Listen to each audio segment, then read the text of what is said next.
to Liberty Report. I'm your host, Chadwick. Today we have more war-provoking news coming in from the Middle East.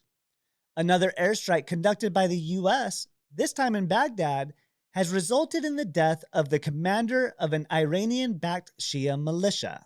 U.S. officials claim that this particular militia has been responsible for numerous attacks on American forces in the region. The leader of Harakat al-Nujabah, Mushtaq Jawad Kazim al-Javivi, was killed while in his car just as he was about to enter the garage at his group's headquarters. According to the Pentagon, Jawari was actively involved in planning and executing attacks against American forces.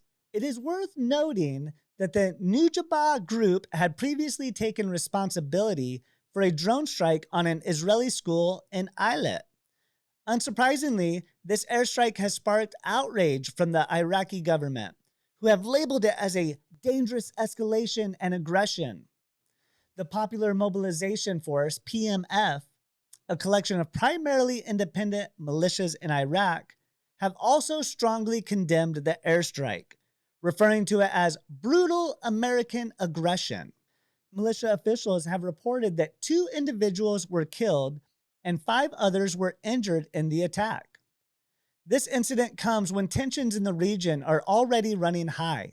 Just a few days before this Baghdad strike, over 80 Iranians lost their lives in a suicide attack claimed by the Islamic State.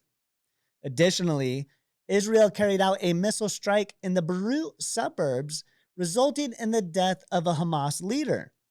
Furthermore, the U.S. and its allies have issued a joint warning, stating that they would attack positions held by the Iranian-backed Houthi forces in Yemen if any further attacks on international shipping occur in the Red Sea. To address the escalating situation, U.S. Secretary of State Antony Blinkin is embarking on a tour of the Middle East. His itinerary includes visits to Israel, the West Bank, Turkey, Greece, Jordan, Qatar, the United Arab Emirates, Saudi Arabia, and Egypt. His primary objectives for this mission are to halt the ongoing conflict in Gaza and improve the dire humanitarian conditions there. However, this recent airstrike against an Iranian ally has raised doubts about the U.S.'s commitment to preventing a broader conflict in the region. The U.S. State Department has defended the airstrike, asserting they will protect their forces if they come under attack. They have also communicated to the Iraqi government that their presence in the country is at the invitation of the Iraqi authorities to assist in the fight against the Islamic State. Nevertheless, this incident has further strained relations between the U.S. and Iraq. As tensions continue to escalate in the Middle East, Secretary Blinkin will undoubtedly face challenging discussions during his tour.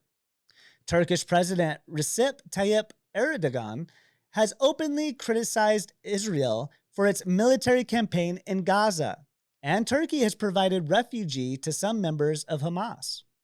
Additionally, Israeli officials have not fully complied with U.S. demands to minimize harm to civilians and facilitate the unrestricted flow of humanitarian aid into Gaza.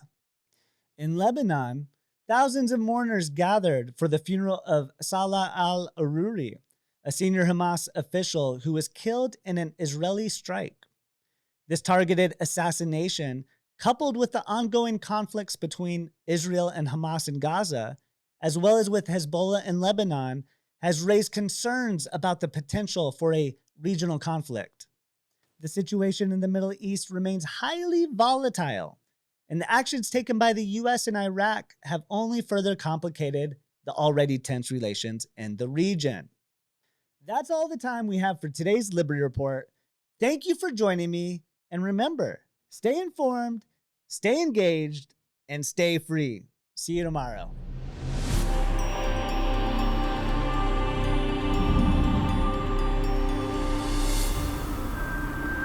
Dangerous escalation and aggression.